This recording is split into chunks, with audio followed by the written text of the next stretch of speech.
welcome to another episode of From the Heart for the Heart, where we all taking on a very tough conversation with mass shooting and gun control. We got people from both sides of the conversation, all different walks of life. So that's what's going to be on the agenda today. So join the conversation. We're talking about gun control and mass shooting. I'm your host, one of your hosts, Mike. We got Frankie, we got Woody, and we got Jaren down low. All right, guys. Thanks for not putting me last this time. You usually are in the bottom, in the corner, I think. So you just run it off that way? I just go off that. All right. Appreciate it. I'm doing good though. It's been a while. It's been a while. We've wanted to record this episode for since we came together. Yeah. And now it's finally time to have this conversation. So I'm pretty excited about it. But of all the stuff we talked about, I don't think we've scratched the surface even amongst ourselves on really kind of figuring out where we're at. So this is going to be an interesting topic tonight. So yeah, I'm ready to go. I'm ready to go. I'm ready to be pissed off and pissed on someone, you know? Hey, don't get mad at me. To spend our time. It's not if we don't do it enough. Yeah, I don't know. Yeah. And then of course we got the. Go ahead, Frankie. Well, I was about to say, I think this is our one show that was actually going to be about what this whole woodcast is about. You know, like Mike said, we've got two different views on here, and yet we're coming together to discuss this in a civilized manner. And Jaren's people have been telling him, man, I want more drama. So here we are. If you got to listen to it's our European group. They're all about it. You know, that's what they rave. Our fans in Germany, our fans in Italy, that when they listen to that's what it is that they like. They like the American drama that we bring them when it's talking about societal things and stuff like that.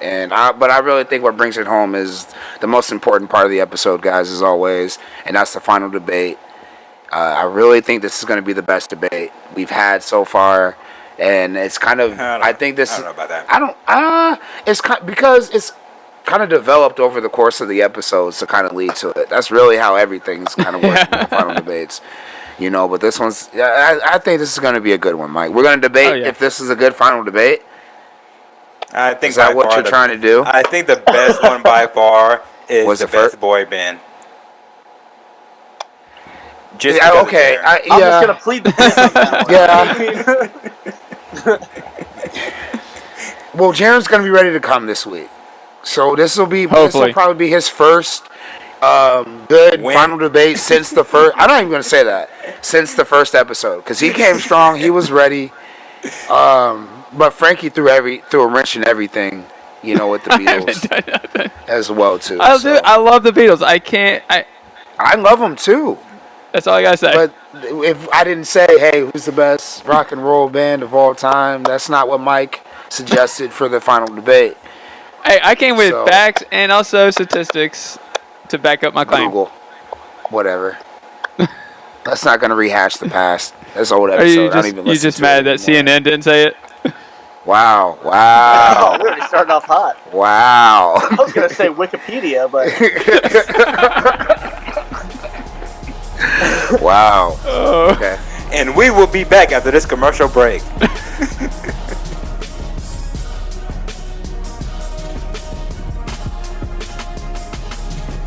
Welcome back, guys, where we're talking from the heart for the heart on this episode about gun debate, gun control. And like every good story, you know, there has to be a beginning. Where's the beginning? The youngest one we have is Jaren, and he's in his early or mid-20s. Oh, I'm going to be 29 in July, but thank you. Whoa! I'll take mid-20s. I thought you were about 3 years younger than us. But no, sir. Okay. 2010, baby. He definitely wasn't paying attention in high school. No. I thought you were in Brockton's class. Me neither. Well, yeah. No. No, he's in 2011. Anyways, and Frankie being the oldest, the grandpa 34. And a lot of we've looked at a lot of things in our millennial life. Y2K, the end of the I remember world. that. We've Cell had like phones, 3 different end of the worlds no, that have come and gone. the Nokia phone, having to stay up after 9 just to text somebody or get endless calls. Yep. All Dial-up on the internet. weekends. Oof. but with Dial-up. that, LimeWire. LimeWire. Oh, say word. but with that has also T9 come the texting. evolution of gun control. Um, when we were growing up, we didn't have to worry about active shooting drills or anything of that. Mhm. No. I don't even think we were. I can only speak for myself. When we had tornado drills, I wasn't like, oh my god, this is gonna happen here, and I'm gonna die. I was just like, all right, let's go into the hallway, let's get this over with, and take care of this. But there I wasn't that wondered why they many. had us in the hallway. That's a different debate. But All I right, never yeah. understood that. That was the laziest safety drill ever. They're like, yeah, just get down in the hallway, get in the fetal position. And Maybe the you'll be teachers fine. were never in the hallway. You know No. what I'm No, saying? they Like, walk weren't up and there. down, Like, and let me they go were somewhere where socialized it's hours. safe. Let me go somewhere where it's safe if there's a real tornado. That's where they went to the cellar. We'll discuss that. I can tell you the science and all that behind that. But yeah, I know where you're coming from. But go ahead. Nerd. Anyways, going back to gun control. Things have evolved, and now they have active shooting drills. I can remember me, Woody, and Jaren. We all went to the same school. We had a bomb threat one time. I remember the one time we had it in high school, and we evacuated. Nobody was panicked or anything like that, and we went home. We weren't actually thinking about, oh, there's an actual bomb at our school. We were not scared of our life. We were just like, okay, early day of school, let's go. I remember Um, specifically making a joke. Somebody wanted to get out of a test. That's how little I took seriously the event.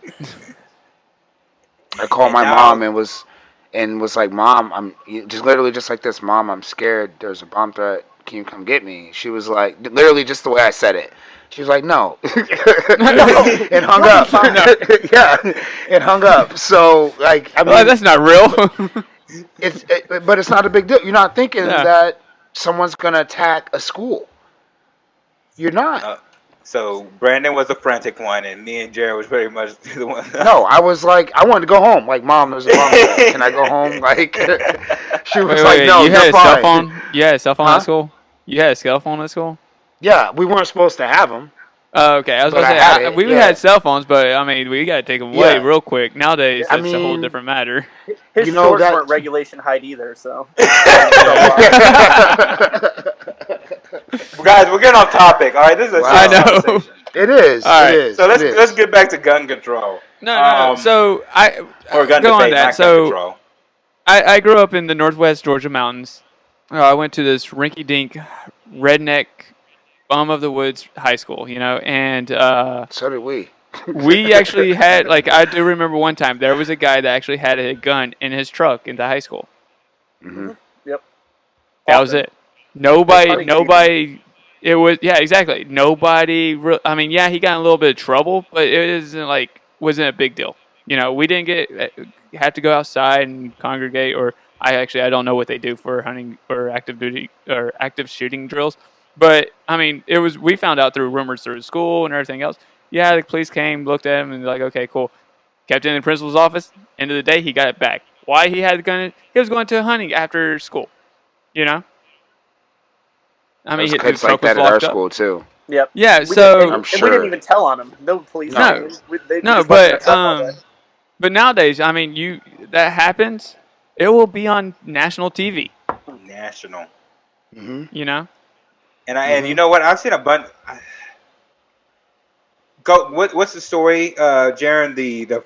The shooting of our generation, the school shooting of our generation. Oh, growing up, I mean, there was one singularity. It was Columbine. That was Yeah. the horror story that everybody knew. That it was on 60 Minutes Dateline. That we watched the hidden tapes of Dylan Roof and whatever the other psycho's name was. No, Dylan Harris. Yeah, Dylan Harris. I'm Yeah, sorry. Dylan Roof's the I kid think- from Charleston. Yeah, you're right. Yeah. Roof, I think, was the church shooter. Yep. Mhm. But I mean, regardless, Yeah. I mean, it was something that we were horrified and fascinated with. But that was it. Now, I mean, I could probably name a handful of them. But as far as naming all the ones that have happened, even in the last few years, I'd be forgetting a bunch. So it's turned into a different it's affected the population in a much different level than it used to. It's not just a horror story and a fascination. It's now a reality. Like you said, if somebody would call a bomb threat in, like even somewhere I was working today, I would take that infinitely more serious than I would have when I was in school because, I mean, I felt so sheltered. And like you said, the seriousness of the matter just wasn't there for me. There was no urgency. It was just, like I said, not saying somebody's trying to get out of a test and that's it.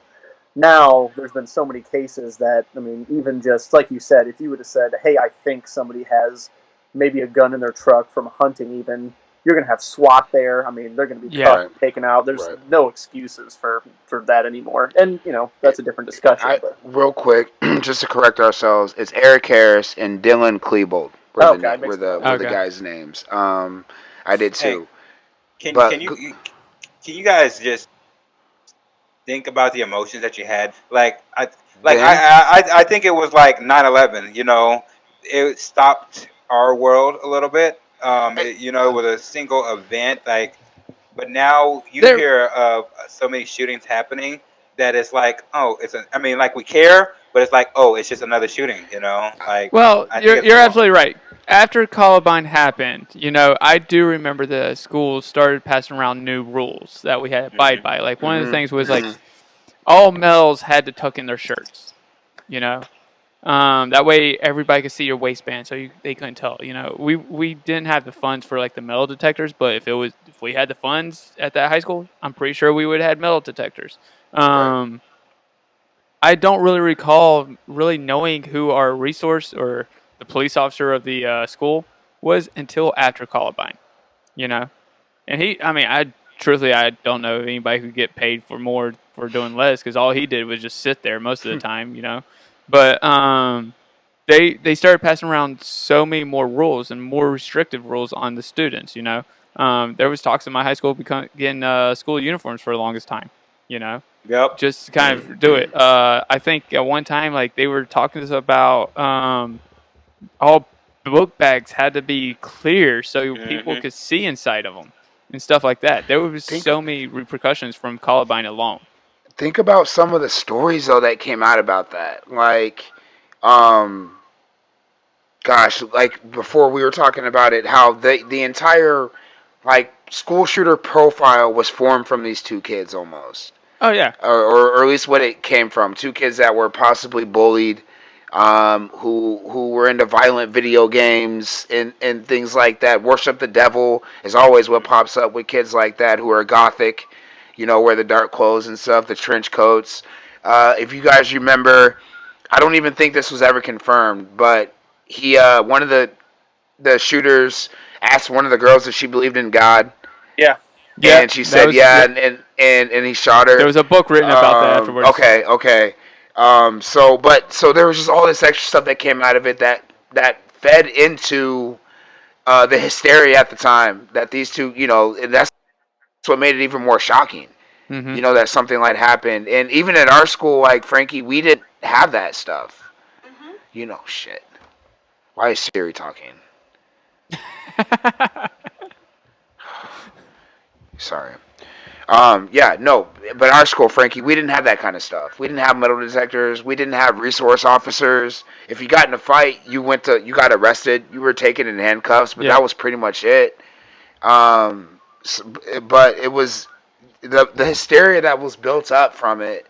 Like that was almost 10 years from when we graduated. I'm sure there were other school shootings, but even in that span, it still wasn't a desensitized thing yet. Yeah. The next big school shooting I remember after that, Virginia before Tech. I graduated, Virginia Tech. Yes, that's what I was thinking. Yep, 35. It was a lot of people were murdered. So that was the next big one, and again, it was still shocking. What's going on? How are we trying to figure this out? So I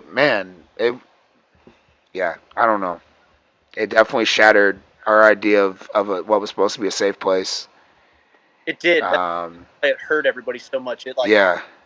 Kids are already seen as innocent, and like schools are very innocent places. See that the degradation of that in life was just what has probably kind of perpetuated at least part of the school shooter phenomenon and fandom now, because like you said, it basically built a whole media cult around it. We had the lost tapes, we had the 60 Minutes, we had the parents, we had the the friends at school, the stories of the girl that said she believed in God and got shot. I mean, it as horrifying as it was, we were glued to it, and it sensationalized it. Not necessarily to normal people like us, where we were horrified, but to those disturbed people out there, it absolutely sensationalized it, and they thought that was maybe their way of getting it, being their character in their own video game, in their own fantasy book, or Yep. the first time ever being control over their life story in a horrifying way. And now that I'm at least glad we've kind of adopted in the media the rule that you don't mention the shooter's name, so it's not infamous and remembered anymore. But I mean, it's still just plastered everywhere. Well, that's part of the problem. Like we talk about Columbine, and you talk about everything that's happened after Columbine. Where people get like, I mean, Michael Myers. He came out with the Bowling for Columbine documentary, which was basically about the Michael gun. Moore. Michael Moore. Sorry, I don't know why I Yeah. said Myers. But he came out with Bowling with Columbine afterwards, and that was basically a documentary about the whole Columbine with the whole gun control issue. And I mean, then you've got the person that wrote a book about, I think it was her sister or some relative, about do you believe in God? That whole her story, and but since then, I mean, to me, every time you hear a school shooting, you turn on the news, it's all over the place. Yeah, we don't mention the name of the person, but still, it still gets publicized in a way. Which I'm not saying that people need to know that these things happen, but at the same time, there's some there's other issues that they try to bring into these school shootings. You know, I think a lot of these other issues, I don't know what other issues you're talking about, but I know some of them have to do with it. And that's why we're getting into this gun debate control type of situation. Because, I mean, we can go ahead and go into that. I mean, I'm pro Second Amendment, but I believe I'm military, I'm ex military. I know that I had to go through training to use a weapon. And, Frankie can attest to this. If I made a mistake in the firing range, I could get in. I mean, I would get my ass in trouble. you got Like tackled. I could get washed back into tech school, or I mean, I'm basic training. I could potentially get a dishonorable discharge or Article 15 or something, like a mistake. I could literally make a mistake to where like it's not. I didn't shoot anybody, but my gun maybe fell off of the holding stand. I literally had somebody in basic training. All he did, we were shooting at the range, and his gun fell off and aimed at us, and he got washed back, so he wasn't in our class anymore. It was honestly a mistake, but they hold that to such a high standard. Like, you need to be in control of your weapon at all times. Correct. No, I could attest to that. Yeah, military, they train you like your weapon is part of your body, basically, and you want to take care of your body. One of the things you don't want to do is you don't want to put your finger on the trigger unless you're meant to shoot. And if the drill sergeant or drill instructor or whatever you want to call them finds it, yeah, you could expect to do some push-ups, run, or something worse. So They train how to properly. that's just the contrast that I come up with, because not to hit on. I think that too many people can have access to weapons, especially. And I know I'm not a gun nut, so I know there's attachments that you can put on guns and blah blah blah to make them even more deadlier or whatnot. But there has to be uh, some kind of class, I would guess. I don't know, to where people are like they know how to better take care of their guns, and they have to show that they can take care of this gun. If that makes sense. All right. So as the conservative, I totally agree, but I disagree. Like here in Texas, there's a bill that's coming out that they're basically doing a constitutional carry. If you don't know what that means, you basically do not have to get a permit to conceal carry anymore. As a conservative, I know this sounds shocking. I'm kind of against it, and the reason why is because if you go through the concealed weapons permit course, one of the things they teach you is the laws that abide when it comes to it. Where can you carry? Where can you not carry? When are you able to shoot in self-defense and when you cannot shoot in self-defense? That sort of deals. I do believe in that course should exist. It doesn't matter if you should pay or if it's for concealed. I believe that people should take that course because it's a good course. Now, with that being said, I do 100% agree with what our laws are today, and I don't think we need to change them anymore.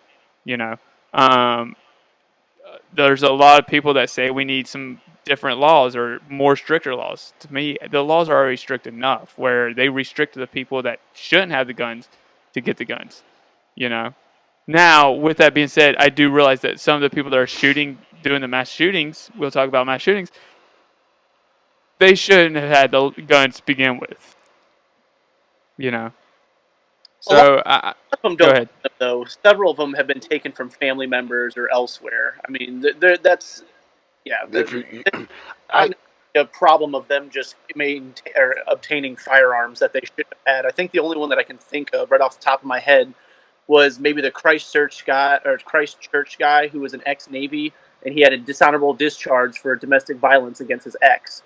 So to me, once you've already shown to be a violent felon, that's where I'm saying you should. Well, and our laws right now prevent felons from getting a gun, legally, especially a domestic, even a domestic abuse isn't a felon. That's actually a misdemeanor.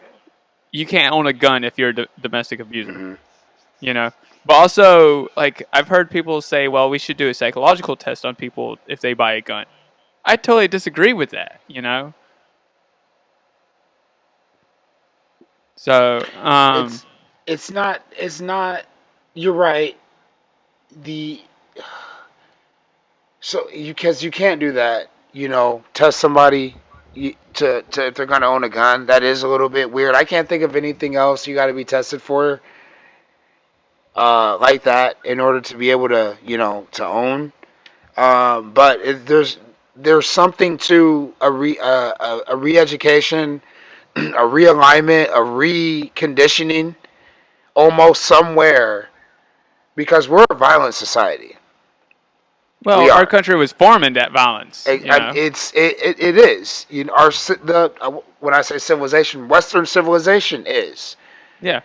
Conquering, overtaking, in a lot of cases using guns to do that. Yes.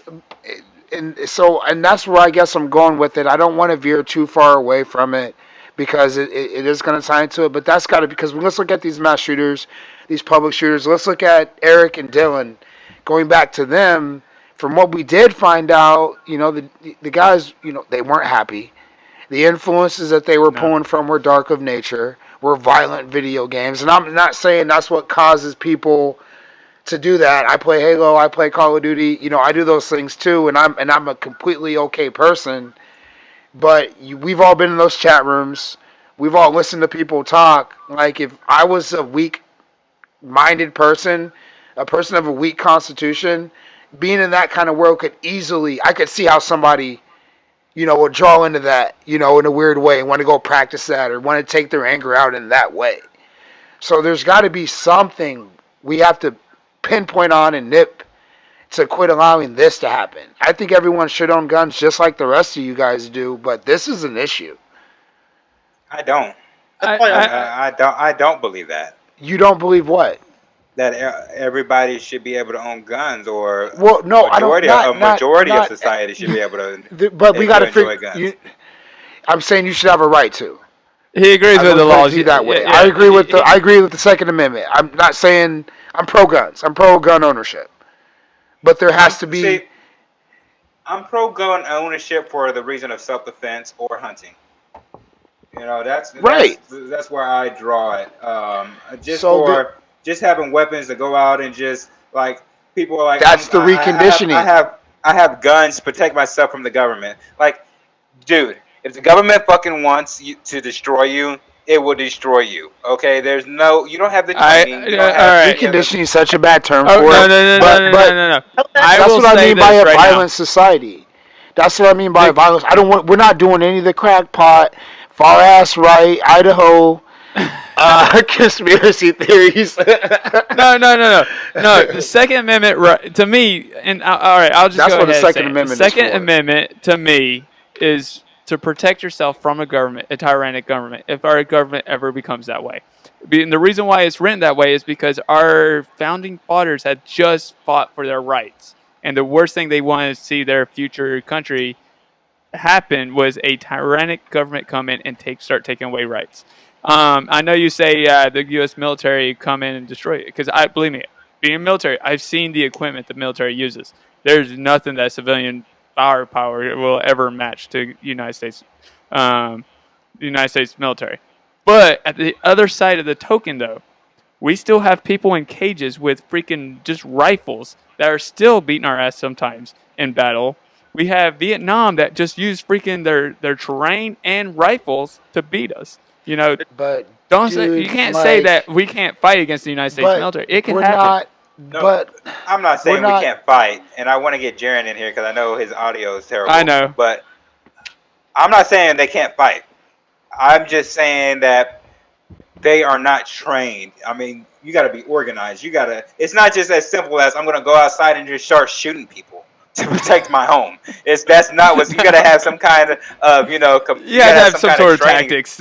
Yeah, and it's just like it's always the most ignorant of people who are like, I'm gonna fight for mine. I'm gonna protect you and yours. I'm like, no, I'm sorry. I'm sad. This is not Red Dawn. This is not, I wish sometimes. you're not just gonna go outside and it's gonna be you and the government fighting it off, and whoever wins, that's what happens. No, But go ahead, Jaron.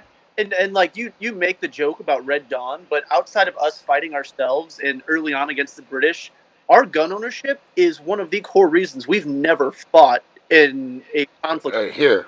Our Yep. society has Yes. never is Yep. so untethered to what we're doing in the Middle East because we've never actually had to live through that kind of consistent bombardment and destruction of our most famous and largest cities, our most populated areas. Mm-hmm. And, I get what you're saying with what a lot of people saying, it's a lot of ignorant people like, I'm going to fight the government, whatever. I don't think most of us, because I believe I should be able to own what I want because I do not trust the government. There's governments all over the world, and I'm a big history guy. Eventually, it's probably just going to happen. And I don't think we're going to go fight the army. I think once it hits that point, you're going to have defectors from the army, and we're going to have different factions and stuff like that. So that's a completely different story. But it's at least the deterrent factor. That's what it is. I mean, same thing with Vietnam, like he mentioned, and the Taliban.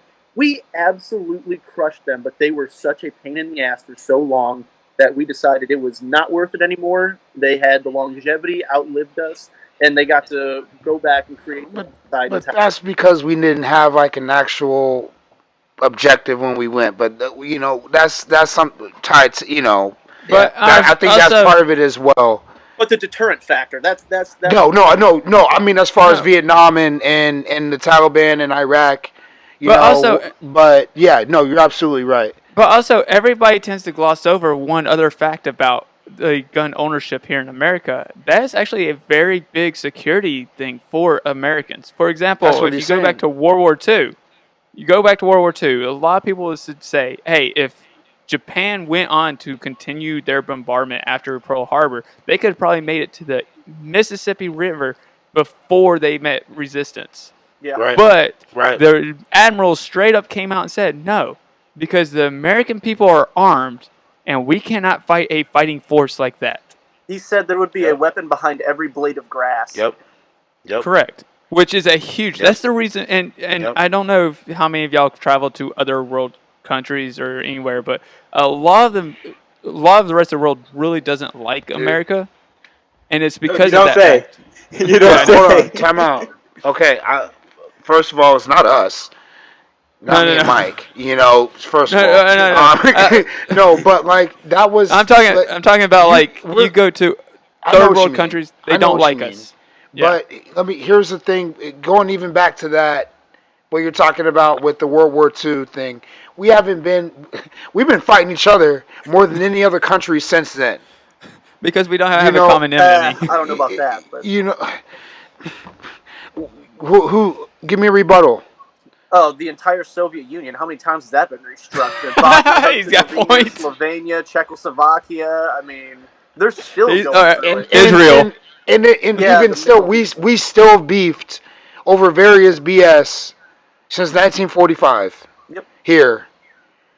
That's. And But this just is saying this that is to say there's what's going to unite us. So To where everyone owning a gun is going to be beneficial and not fucking us up like it is right now. You're absolutely right, and you bring that up. Like we've been bickering with each other since 1945. You're absolutely right, and the reason why is because, and I think I've told you straight up this in private conversations. America, the way we work is we fight with each other, but as soon as we get a common enemy, the left and not right stop fighting, and we fight the common enemy. And I think that the reason for that is because we are a nation that was born from a war. There has not been that, I don't think there has been one decade where this country has been actually at peace. Hell We no. are always at conflict with somebody. I don't think so. No, you're probably right. Every decade. Yep. So so we're violent. We're violent people. Oh, we are. I will 100% agree with that. We are a violent country. And that's why maybe I'm not pro-gun. But let's take. We're talking about self-defense. All right. And I'm going to bring up George Zimmerman and Trayvon Martin. Okay. We know Florida has gun laws that are like stand your ground law. Stand your ground. And he got away with that because he said he was standing his ground. I just from that whole situation, I realized there was more people like George Zimmerman out there who are confrontational, who are going to go find that problem and make it a problem and make it worse because they don't have the training. We can't even trust police officers to de-escalate a situation. So how are we expecting a civilian to de-escalate a situation? So to me, all right, let's go on. I 100%. We always need more training. I work in safety. I was military. Those are two areas in my life that always needed more training. Every single day. And we do have a group out there that is all about training. Yet they get so much flack because they are a right-leading group, and it's called the NRA. The NRA provides so much more training than you will ever know about, but because they always get painted they're the bad guy.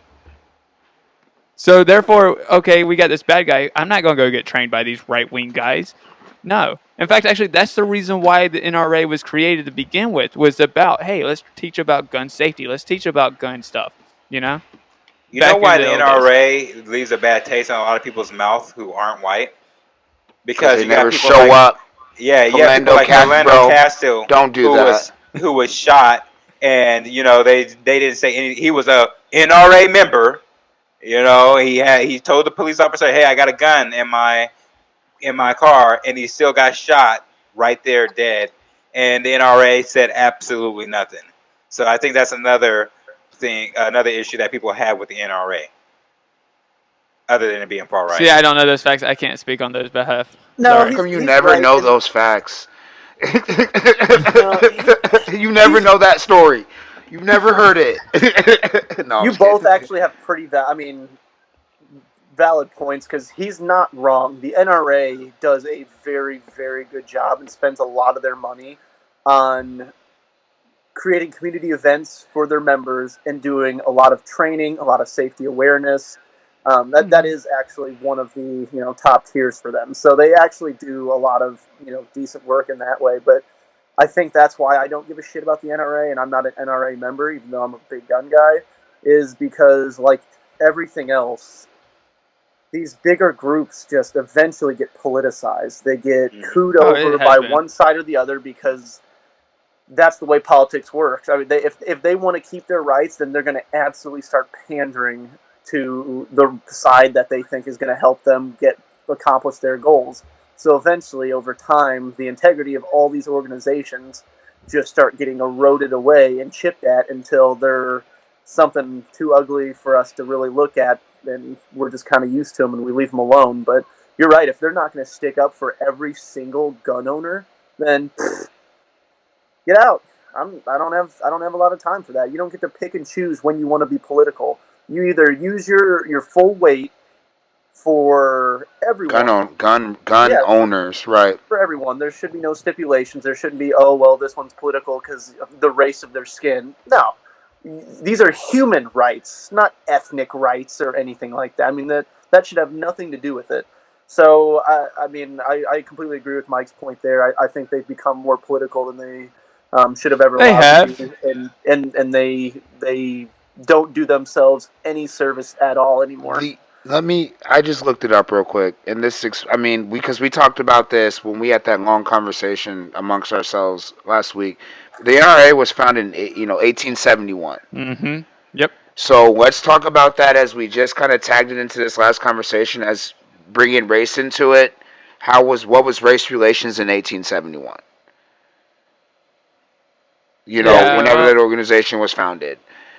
So in that, let's think about that's only 2-3 generations removed. Not much changes when we're talking about countries and things like that. Only yeah. 200 and whatever years, and that's a little bit less than that.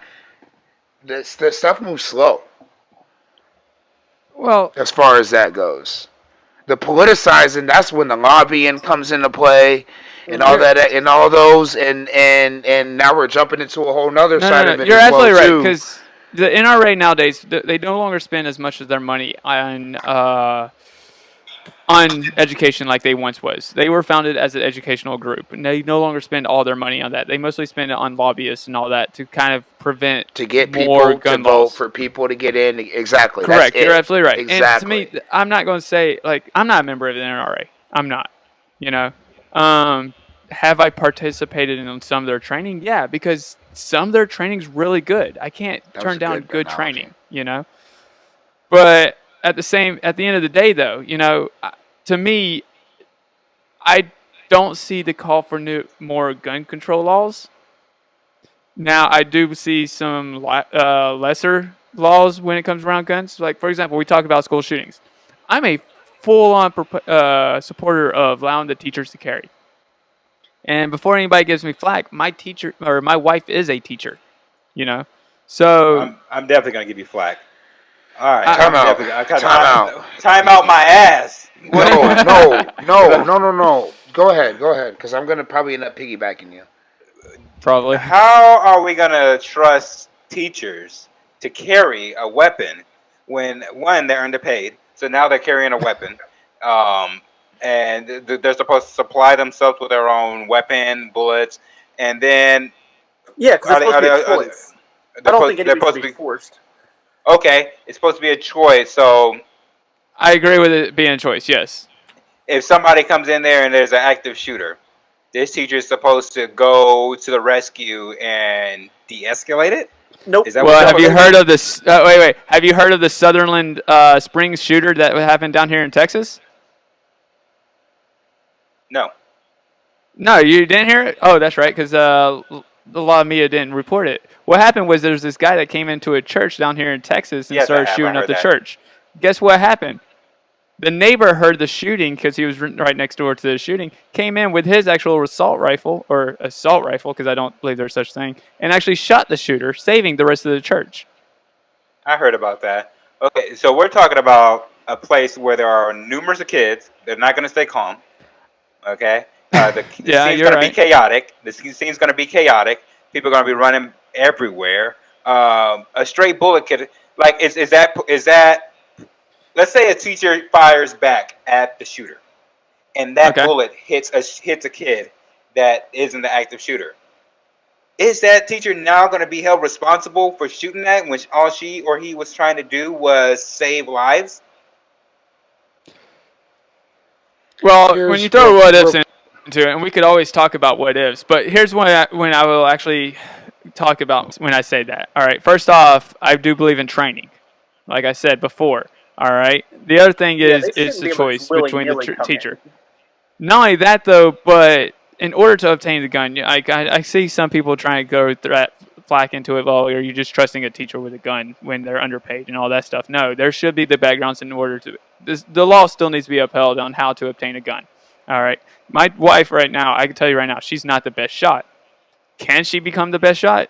Believe me, I've seen some people that started in basic training with a terrible shot. After years of training and actually learning on how to shoot, they became a good shot. You know, with that becomes training. But also, you got to realize it's not more of just protecting the students. It's also a deterrent. You know, why do you keep your car locked at night? Is it to prevent somebody from breaking in? No, they can still break in. It's a deterrent from keeping people from breaking in. So are we gonna pay these teachers more for carrying? Because that's I an added 100% stress. agree because I mean my wife be getting paid more.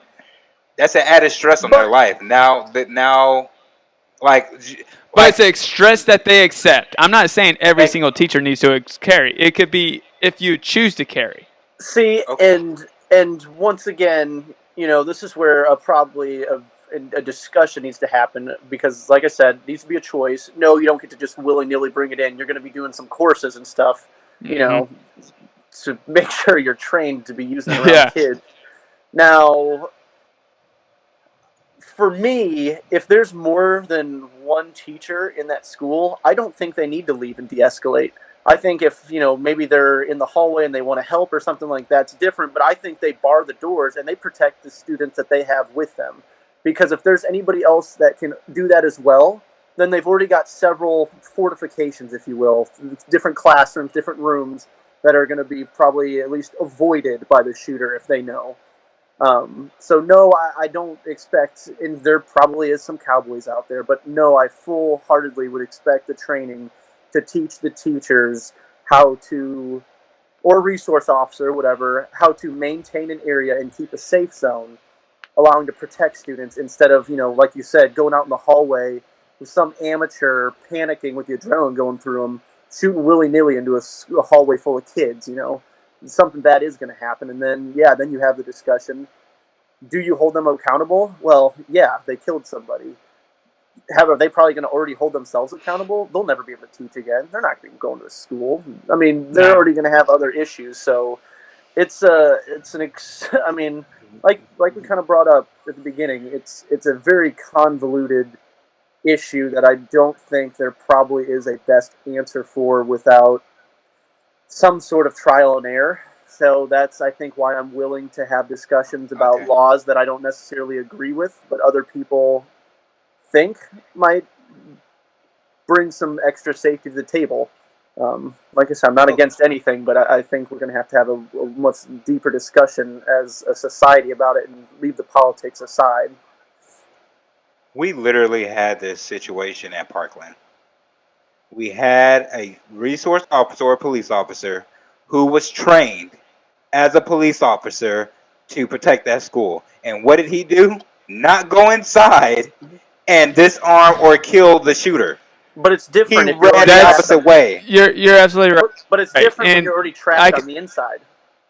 Now you're already in fight or flight. No, but you are a police officer. You're supposed to be serve and protect. So you're supposed to take that. When you're in the heat of the moment, all that training goes out of the room. 100%. All right. So I could talk on this because I've been in those situations. I did serve in Afghanistan. I'm not a teacher that carries and shoots up school shooters. No, but I've been in the whole situation of what do I do in this when I'm getting shot at, sort of deal, fight or flight, sort of deal. And it's a scary moment, and you'll never know what you do until you get into that moment. You could dream, I'm going to be Mr. He-Man, Rambo, the whole situation. No. But that's the reason why I say more teachers. You can't count on one guy to be a hero every single time. But also, and I'll point in some statistics about this. If you ever notice where most of the mass shootings happen at, it tends to happen on gun-free areas. The reason why is because they don't have anybody carrying against them. But, okay, why isn't it on more, like, where you're able to carry? Oh, because there's a risk that he could get shot back at. Man, there's been a lot of people that come and shoot up military bases, though. You're absolutely right, but you know how hard it is to carry on a military base? I mean, you can't freely carry like you want to. Sure, but it's their you're when you say you just say gun free zone, soft targets, Yeah, most places of, that they I don't didn't have say guns all at of them though. all. You know what I mean? Like whereas if Yeah. you're gonna do a military base, I'm sure they can get their hands on some guns. But I've been sitting here listening to you guys all giving great points. The thing I keep thinking and going back to what your original point is, and this is my thought, is we're giving guns to teachers. We are still not breaking what I think is the problem of this issue. What is this that's getting us to this point? Is it? I'm sorry, because maybe it just comes out No, of a no, bleeding heart. no, Is it I see where you're poverty? going with it. Is it drug abuse? Is it issues? You know what I'm saying? Like, and that's the thing. Everybody's different, and that's what's causing these people to snap. Now let's look at teachers. Teachers are still. I mean, they're underpaid, No, I overworked. agree. So they're in positions to where desperation arises. They're still worried about foreclosed homes. They're still worried about a situation where a bad day can snap, and that's my worry is without as a country taking care of those issues. It's because that's part of what creates it. All we're doing is, I think, we're not helping anything. That's my Frankie, issue. Frankie, I can hit you with this. You were in combat. I was not. I was Correct. a firefighter. So the training that I got at basic training or even tech school for any kind of firearms, it was lose or use. If I didn't use it constantly, I didn't follow it to the T. To whereas you probably did, and you're suggesting that we allow teachers to do this and train, just giving them training, but they also have to teach the class. They also have to go to all these workshops. They have to do all this stuff. That's Mental not what they health signed up to do, yeah, though. Like that's No, all right. So I can tell you this, and the reason why is because I do experience it with my wife. A lot of people's like, well, it's only Monday through Friday for teaching. No, that's not true. no hell Teachers no. work a lot more hours than you will ever experience. I mean, hell, my wife has gone in several times on Saturday or Sunday to work. Um, but also, I do agree. And I'll be honest with you, I'm not a smart person to figure it out. But that's just one of the parts that I've heard get passed around after. I think it was actually after Virginia Tech shooting. Teachers should be okay. And I'm like, yeah, I could actually see that. And it's not used as more of a. It's absolutely right. Like, create a safe zone. You're able to protect those students. Yes, you're absolutely right. When you don't for a while, you tend to forget on how to shoot. And there is a method to shooting. But also with that, also when it comes to like the training, that's the reason why I agree with 100% with the training. It's more than just also that. It's also muscle memory on how to properly hold your weapon so you can shoot. And like when Michelle came out and I told her, I was like, yeah, if you're ever able to carry, I will give you a 22 to put in your purse. I'm not saying they need to freaking carry around a freaking AK-74 just walking around the school grounds with it. No, 22 is enough to deter, to kill, or to at least stop somebody. And 22 is accurate as hell. You could shoot a 22 like freaking stiff arm, one-eyed, and you should be able to hit a target because it's that accurate. Lower caliber. So, but with that, I do agree with more training. Allow the teachers more training, and with that, give them more money. I 100% agree, get on board with that. More money for the teachers who are able to go through the training and go to the range more often. Why do they need it? Let Why them get so paid for that. now? So why do they need more money? But this is like dude. Oh, I Like, totally agree. Teachers are underpaid. not even just so much that, but like they go to school for 4 years, take all these tests, do all this certification. Mm-hmm. You and that ain't the lane they sign up to be in. They're like it's. But also, being in school I would shootings wasn't the lane that you signed up to be in. no. It wasn't. It wasn't. But when a school shooter or a mass shooting happens, no offense, especially when he's a white dude, we want to tap into all these issues 20 years ago to what the problem was with him. I'm not mad at you or Yeah, or no, your I got you. situation. I'm I just know. we want to Yeah, tap into yeah. all F this you, Jaron. shit that happened. You can see how But offended I you am. guys know where I'm going with it. That's all. Is this and is that and this is this issue he had with his mom and he was sucking his mom's tit when he was 8 years old. You know what I mean? No, Like, I totally see but where you're coming from. You so want to be more on the or the proactive instead of the reactive. because it's like because we can't because everything we're coming out with seems is a reactive. You're absolutely true. It's to react to something that from us talking, like we all agree you should be able to own a firearm, And no matter from a different standpoint of it. but all right. So my question is, and truthfully, a lot of these school shootings tend to be from people that truthfully shouldn't have a firearm to begin with. Let's take Columbine for example. They were not at the age to be able to own a firearm. Mm-hmm. I don't think I've got to look at the numbers again to verify. Sandy Hook, he was mentally He wasn't right. like correct. Which is against the law. You do if you are actually. I'm trying to think of the politically correct terms to use it, but if you're mentally handicapped, you're not able to own a firearm. That's one of the things in the background check. So these are the people that are able to get firearms that are not supposed to have firearms. So, do you believe that if it is a minor that has these firearms, should the parents be held responsible if they got them from the parents' gun safe or from their household? 100%, because that is a failure to secure a firearm on the parent. And you're around your kids the most. For the love of God, if you don't see that level of disturbance in their behavior to make you even not want your firearms to be accessible to them for your safety, I mean, then you're probably not even paying attention to begin with.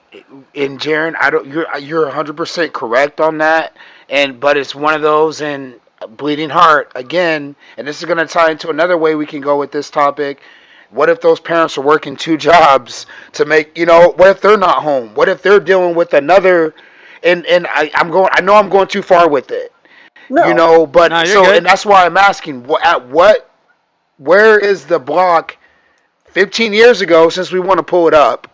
Because is it because minimum wage is low and mom's working two jobs? Is it because Medicare sucks?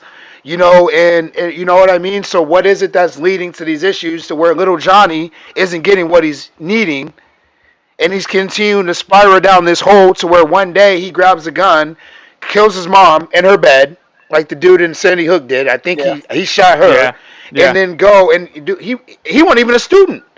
No, No. He wasn't even a student. He went to elementary school and killed little kids. Oh, You know, I know. It like, scares and- the shit out of my It's about my dude, kid. But so it's like, okay, give teachers more guns. Let's continue to make it 3 to 10 days to buy a gun. Like that's not doing anything but pissing people off. So here's the thing I always try to bring up, and people tend to be naturally evil. I know that sounds like a good ass terrible thing. debate. This is a good people ass fucking people tend to debate. be naturally evil, and I know that's going to rub off wrong. But and the reason why I say that is I wouldn't say people. I think we grow into it because as a kids we're innocent. No. You're just thinking about 'cause yourself, not evil. I think it's a. Well, no. And the reason why I say that is because first off, nobody teaches you to lie. I never taught my kids to lie, and yet they're at that age where they're lying to me all the time. It's not. They're not teaching you. It's just they don't want you to be upset. Bro, Yeah, and the reason why I bring Yeah. this up, the reason why I bring this up is because bad things happen.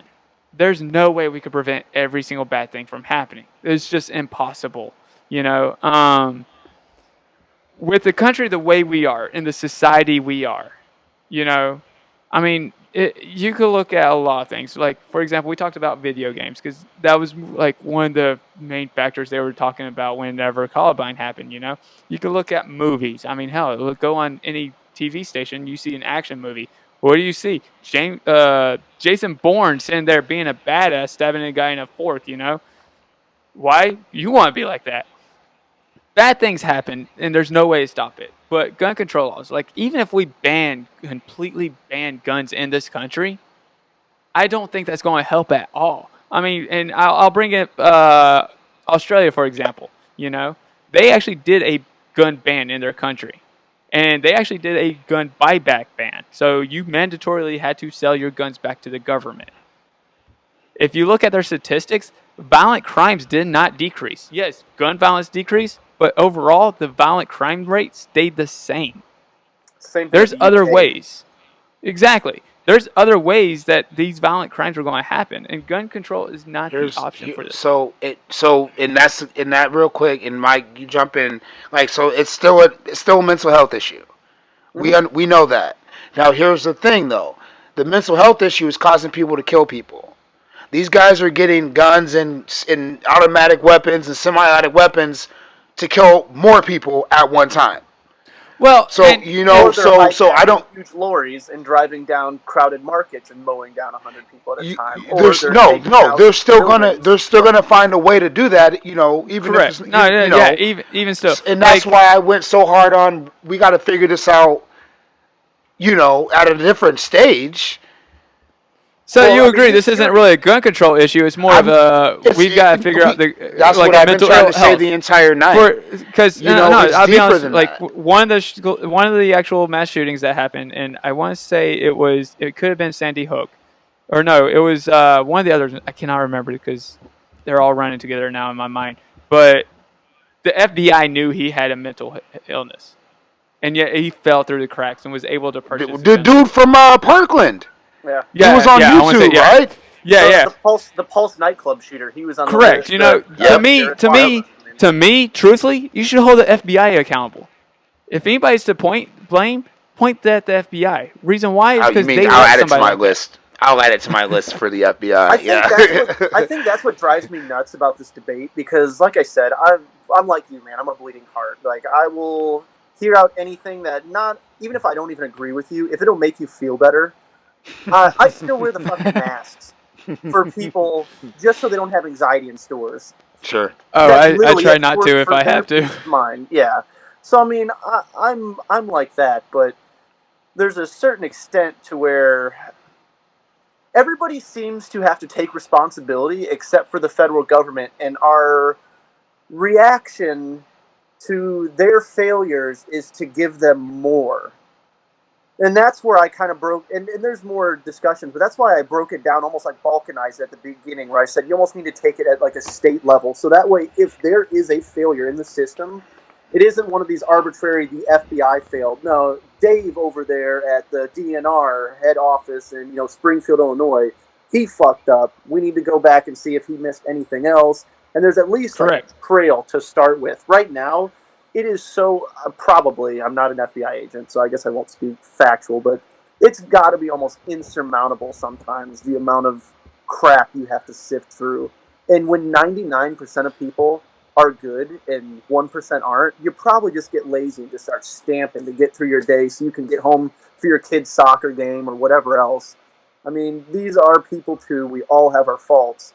So I just think instead of adding new laws right off the bat, I think we need to find a way to sectionalize it to where it's more manageable to enact the laws that we currently have. Because in a lot of these cases, like we've mentioned, it's just been failure to recognize what's already there.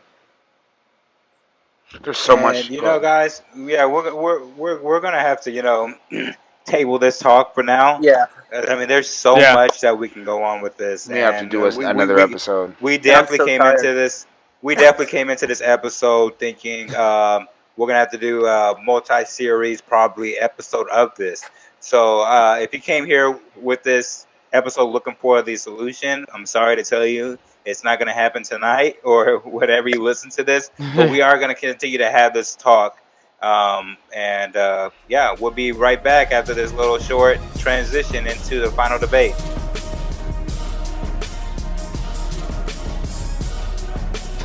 Welcome back, and now it's time for the actual debate where we discuss something that is going to just calm us down. I'm just kidding. It's not going to really calm us down. And today we're talking about Harry Potter. Nice. We're talking about which book or movie is the best. We had fucking white power sign. because I only read like the first 3 books in junior high or in high school. After that, my mom took the books away and took the movies away. It's like, you're not watching any kind of witchcraft in my house anymore. That's an episode. Don't worry, my parents were the same way.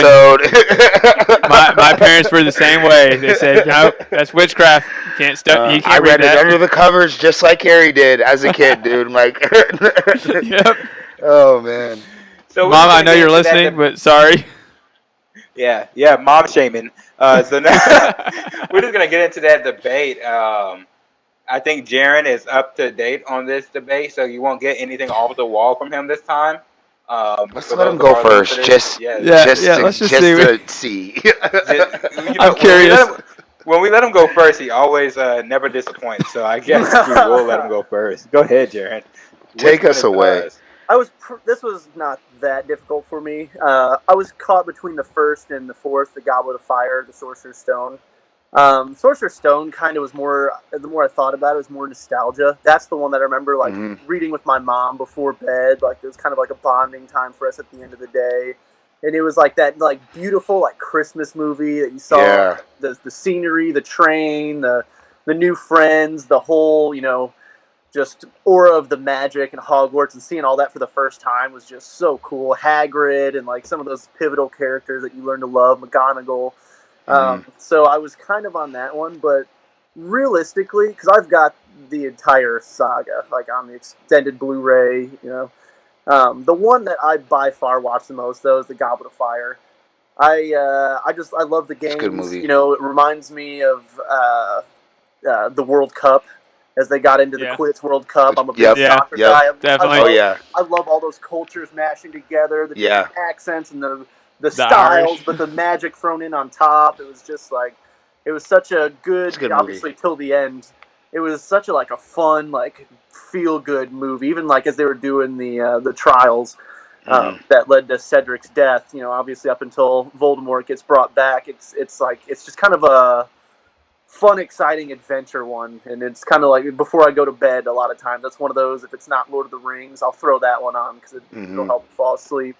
So I'm gonna stick with the Goblet of Fire. That's a good one. It's not bad. Oh yeah, it's not Goblet bad. of Fire. Okay, I want to go second because last time we did a debate, me and Frankie had the same answer, and I didn't really like that. So hopefully we have the same answer this time. It'll be. I'm curious. He's on me. In the book, or not the book, the movie, because I've only watched all the movies, that I think is the best is The Prisoner of Azkaban. You bashed me about not knowing my shit, and you come out here with the Prisoner of Taliban. Is that what you said? Yeah, bro. I don't know. Crazy? The Prisoner of Azkaban. And just to help you, Mike, we'll do the best part of the saga. That way, you don't have to worry about saying book or movie. Best part of the saga. Azkaban with I think it had a lot of suspense with the map and knowing where Peter, I forget what his name is, but the Pettigrew. Pettigrew. I was like, what the hell? What's going on? And then nice to realize, twist. hey, it was crazy Ron's twist. pet this entire time. Yeah. And just the whole time travel aspect of it too, if you want to call it that. And then you get Sirius Black. Yeah, you get Sirius Black and who this guy actually is. So there was just a lot of. There was a bunch of different twists. Even Harry's parents. Patronus. Patronus. When he's using it the first time, and then you see somebody else coming back and saving him. It's just like, what the hell? So was sick. That's why it's one of my favorite, or it is my favorite, because there were so many different twists in that movie, and it led to other things in the series, obviously. But that's what I would have to say is my favorite one. Good one. Good one. All right. Even the Woody, I'm gonna go ahead. I'm gonna go ahead. Yeah, go ahead. Mine's the same.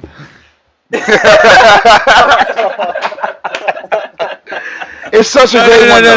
No, it's a good one. And the reason why I like it so much is because it does expand the universe so much more. You don't realize that there is werewolves in the franchise until this book. Right. You don't realize there is a prison full of these dark wizards, and they're guarded by the Dementors. until this book. This book They were expands scary the dudes. universe so much more than any other book, in my opinion. And not only that, though, you get to meet one of the greatest characters in the Harry Potter franchise, and that's Sirius Black. Mm-hmm. So I totally agree with everything you just said, Mike. And I know this is like 2 for 2 right now. We're going on right now. I don't know what's going on, but yes, this is actually one of my favorites. Checking the sky to make sure it's not falling. Oh no, dude, that was like that's the book I've at first I read a lot. I should say it's one of the more memorable. Introduced Sirius Black. You meet his parents. Yep. For the first time. The fortune telling class. I can't think of her name right now, with the crazy professor, and the Grimm and all that kind of stuff tied into it. Not Lupin. Trelawney. Yep, who couldn't get anything right but 2 things. And actually, let me lead into that. That's perfect, because the one that was the best of the story, and it actually didn't introduce Sirius Black, but it said goodbye to him, was Order of the Phoenix. Because for that was when, Goblet of Fire is when Voldemort came back officially, but the Wizarding World didn't know it yet. You remember? Because that's when Umbridge comes in, and they have the whole propaganda campaign, and he was on trial. Huh? So I'm so glad you said that, because I was going to purposely mention Umbridge just so everybody knew she's by far my most hated character. I hated her worse than Voldemort. I hated her worse than Voldemort. She was because like she was such a Karen, and we all knew it before there was. She wasn't even a Death Eater. That was the thing. She wasn't even. She didn't want that power. She didn't have a dark mark. She just liked to be a bitch. He was just shitty, But and another reason I liked it is because it introduced the other members of the Resistance. We knew who the Death Eaters were. They were all introduced in the last book. We knew everybody that we were going to have to take out, and I say we like I'm part of the world too. You knew everybody on the bad guy side. You knew from the first 4 books who all the bad guys were pretty much coming up. Yeah. This is when we got to meet Shacklebolt. We got to meet the real Mad-Eye Moody. Yeah. Tonks. I love Tonks. You're just thinking of so many names. So you got to see that. You got to see the connection with Sirius Black's family. So I thought that finished the expansion of the Wizarding World, because then after that everything else took off. And then of course the Ministry of Magic, the prophecy. We got the full story of why Voldemort went and killed Harry, and realized where Neville was in that as well too, and that he was a really important character. So it really set it up for the finish. So I definitely I thought Order of the Phoenix was the best. Let me tell you why yours is not the right pick. Umbridge, first and foremost. it introduces her, and also Sirius Black died. I know, it kills off Sirius Black. So the reason why it was the best book was for all that shit, because it spun off the remainder. We got to see because Voldemort was back, dude. Voldemort was back. Imagine if after Voldemort came back, then they had what happened in Half-Blood. Spoilers. Half-Blood Prince, by the way, and Dumbledore died right away. Like, what if we just went? What if we just right to Dumbledore dying, and then we met the Order of the Phoenix? Spoiler alert for everything that came out over 10 years ago now. That. Huh? I think I'd be okay with that, because I wouldn't have, because we had no sense of direction. Umbridge got made the kids, yeah. So if you would have picked the one where she got, I probably would agree with you maybe a little bit more. But introducing us to her and her taking over for Dumbledore and all that. I didn't say it was going to be a happy. I didn't say it was going to be a happy story. The best, and not to mention, that's whenever we find out that they're connected with the curse. Whenever he started taking that, learning that defense against people getting into your mind. He saw the vision from the snake when the snake bit Mr. Weasley. Like, come on, y'all. That was when we found out about Neville's parents. No, you're absolutely right. Because actually, I do like that movie. It was number 2. But I've got to Don't get me wrong. Azkaban is my 2.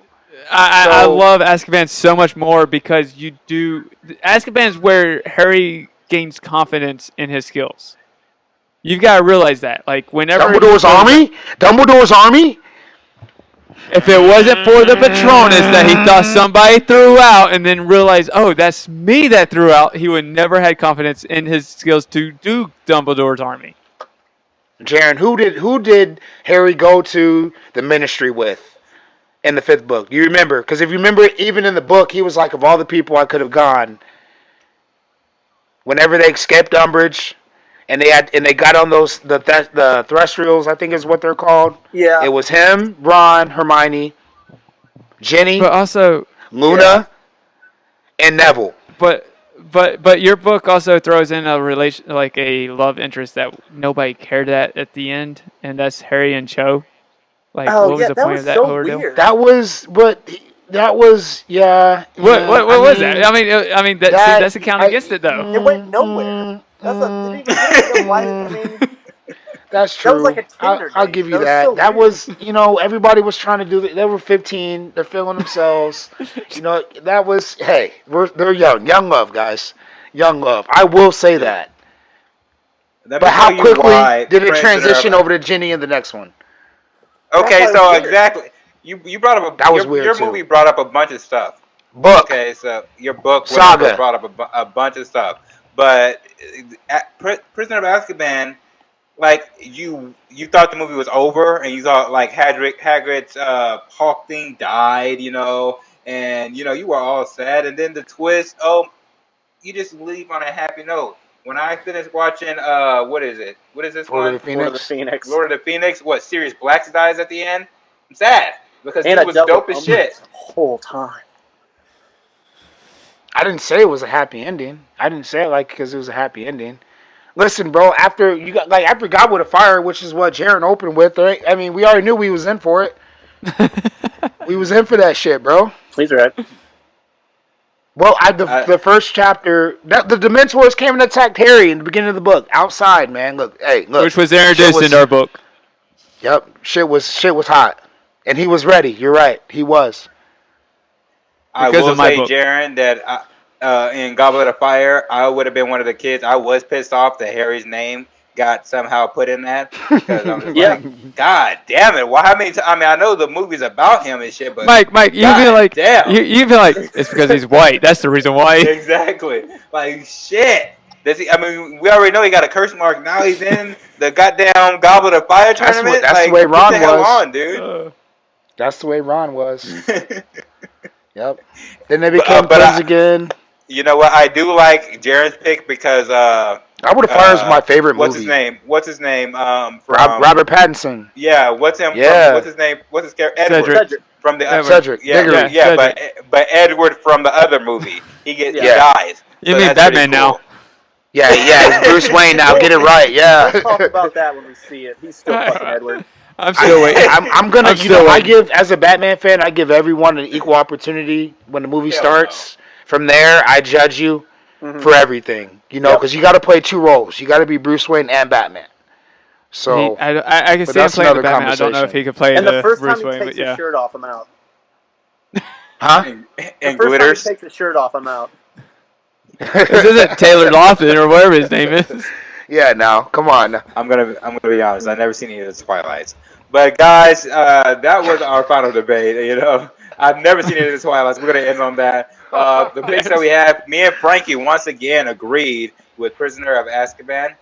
We got Woody going with Order of the Phoenix, and we got Jaren going with Goblet of Fire Gang, gang. for the best Harry Potter saga. Please let us know what you guys think. There's 3 or 4 different other movies that we didn't talk on. I don't think the first one is that good, especially the movie. Yeah, I want to touch. From I a wanna touch nostalgia on- standpoint, though. I want to touch on that with Jaren. He said his mom read this to him as a bedtime story, and that book is long. So Oh, just yeah. That is a long book. The first book. book's pretty long too. The first Yeah. book's actually the smallest, but the rest of them get like Yeah. huge. We would Okay, when you Well, put it in yeah, that comparison, in that case, yeah, okay, yeah, it is long. we'd read a couple chapters like just a night. Like that was just like our end of the day thing. Some So of it it, kind of yeah. stuck with me because I was in maybe like 5th grade when that came out. I was still at Washington Elementary School. I know that. I was gonna say, I almost as the books came out, I grew You know, I was 11. with them. Yeah, it was like that. You know, so Yeah, actually, yeah. Yep. I think I was. I think I was a little bit older than them. I don't remember exactly, but at the same time, I wasn't able to read them. I mean, I did. You know, I snuck them into the house and was able to read them, but my parents wouldn't allow me to read them. As soon as I graduated high school and went to college, that was the first thing I binge read and then binge watched. And I remember reading the last book as the last movie was coming out because I think they came out around the same time. I waited in line for the last one. Before we get off, I was gonna go to McDonald's after this. So before we get off on this, Jaren's parent, he was in 5th grade. He said, right, Jaren? Yep. And your mom was reading chapters. Roughly somewhere around 5th grade. Your mom was reading chapters. Your parents were still reading to you. Yeah. Well, no, we read together. It was like a family thing. She wasn't reading to me like hey. I'm not sitting there like and Jared, I will never make fun of you for having loving parents. Hey, Mike, what do you say on Breaking Bad? DBAA, bro. Don't be an asshole. I'm just saying, where most parents were like reading like a 10-page book, his mom was reading chapters. Dude, we were a sci-fi family. I grew up we would watch X-Files every Thursday. Okay. My mom read me Harry Potter. That was just the kind of shit we did. I love it. Wait. Star Trek or Star Wars? Star Wars, definitely. He doesn't believe that. But I have mad respect for Star Trek. I just okay. Star Wars. Trek's the worst. It's the worst. We're gonna get into that debate probably. We'll talk about that. But Star Trek is the worst. The newer Star Trek. There's no debate. The whole thing. Debate. I'm a Star Wars. Bro, we got contract obligations we got to meet up to. We're Star Wars on this shit. Frankie don't need to get fired. But thanks, guys, for joining us on this conversation. Like we said, there's going to be another discussion on gun control because it's not a one episode conversation. We said a bunch of things. I don't think we got too heated. We're still going and going to continue to do the episode. So we didn't cross any lines yet, but we're gonna keep pressing till we do. That'll be next week. We will be crossing the lines. There. I can see. We'll get there. Thanks for tuning in for another conversation of From the Heart for the Heart. Tune in next week. Thank you. Good night, guys. Later.